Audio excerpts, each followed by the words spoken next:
our second night at Amie's property, we asked Amie to join us for a sensory deprivation experiment. Amie wore noise-canceling headphones and an eye mask. We asked her to verbalize anything she was sensing or feeling. She was not able to hear our questions.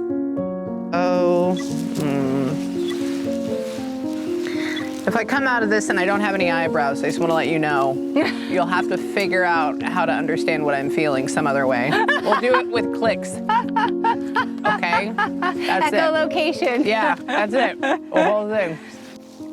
Almost feels like there's like something running this way. Like if you have a kid or something that's like running fast and trying to, like just excited.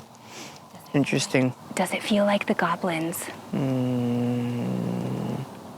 night before, Amie told us about a dream she had where little creatures appeared in her bedroom closet and seemed to be reaching for her hand. This is where it happened.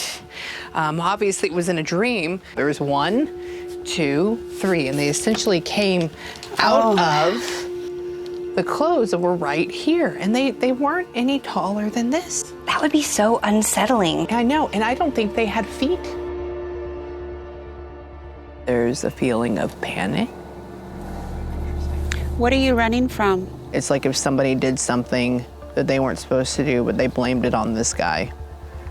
And it was not, it's more like, you know, what happened with that? Why did that happen? As Amie continued with the session, we began to hear a lot of movement in the woods. I can only imagine that there's something walked body in front of her. peeking behind a tree here, like the creepers, the goblins. just peeking.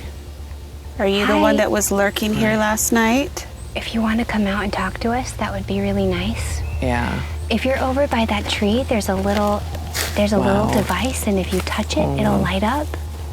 That's odd. I heard the whistle. You just got a whistle. It's weird. We talked earlier today about a gentleman who was accused. But I have no idea. Oh, we got a blip on this again. Of several things, and he didn't feel like he should be accused. He died by hanging. Was there like a murder in Cherokee in like 68? Or do we have anything between like 68 and 70? Yes, we do. Yes. The husband and wife both murdered. What? Weird. Did somebody get, I wonder if like dealing with this, somebody got like point blank ranged, like shot. Yes, there was a family. What are you doing? That got shot. I saw a flash of green for a second there where the blue was. Yeah, it was. Blue would be something cold going in front of it. And if this is a thing, I don't know. Did like the daughter testify in court, or was there like a female that was going on behalf? Would you be the wife of the murderer that testified? But there's like a woman that they keep saying is like, and I, about this happening. There was a girlfriend who testified against her boyfriend for murdering this family. And it did happen around a huge body of water that Carly picked up on. Are you still sticking around for some reason? Do you feel like his punishment wasn't enough? Not enough. Not enough. And I guess maybe the guy's dead. I don't know. Rotten now. Rotten now. He died. So rotten now.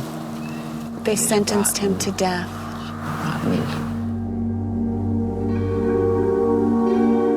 There was a triple murder. A man broke into a family's home. No. He shot the husband in the head, and he shot the wife in the head, and then he shot their little child in the head. Oh, the little boy. The boy. Who was running and hiding. The boy. Uh-huh. That makes so much sense. Yeah. He piled them up. The bodies were laying on top of each other.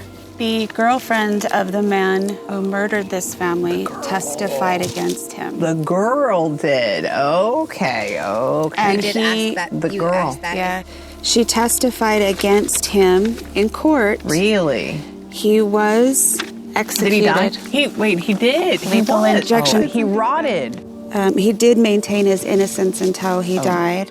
When you were talking about the little boy, Yeah. I was hearing like There was a running, like movement back rustling over here behind you, and Yeah. then it would move over here behind me. Really? Yeah. Yeah. It was I mean, weird. it could have been an animal, They- but it sounded like. Yeah. So, Amy, this is the first time that you've ever done something like that where you had sensory deprivation and sat in the middle of the woods while we asked questions. Yes. How did it feel for you? Good. Was it different than what you normally do with your clients? Kind of, just in the woods. I always have noise-canceling headphones in, and then usually in the beginning I close my eyes, but of course I'm in my own comfortable space that Sure. I know how it feels, and so essentially when I'm out here, everything is coming from everywhere, right? And you're adapting to what this new base feeling is at the same time.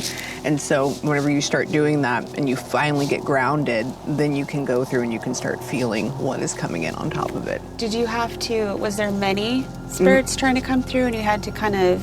So they were a little shy. It was almost like, oh, what are you doing? Well, what are I'm you sure doing? this is What are the you first doing? time anybody's tried to do this with Yeah, them. absolutely. And so the murder thing was surprisingly not shy, and that's what I normally see. So when somebody gets murdered, they usually run up and they're like, oh my God, I had my life. Yeah, and the first thing I saw was pump, like that. And you could hear and you could see the hole where it would have been. One thing too is that Carly picked up on body of water being really important. Yeah. And so that's kind of why I honed in on Cherokee Lake, because there were several kind of strange and unusual things that happened Really? over there. Really? Uh-huh. My other question is, did they act like they needed help with anything, or did they just want us to know? Just talk. Like, Was hey, it- you're doing this. Welcome in. Did it seem more residual, like they were, or did they just pop in and say, hey? The kid felt like he was wanting to come and talk. Like somebody was like, oh my God, I'm here. Can we talk about this? I wish we had a Boo Bear. Yeah. That would be the perfect one for a little kid. But we're all moms. Maybe we should try a mom sesh. Maybe we could do like a little circle with them Yeah. and try to ask that little boy specifically. Yeah. And then the murder people just showed up in my brain. Bam, bam, bam, bam, bam, bam, bam, bam, bam, bam, just like that. So. Out of all the spirits that you were able to communicate with, would you think, which one do you think we should hone in on more? That's what I was hearing. Oh. I actually am a little bit I feel unsettled at the moment. Hello? Oh my God.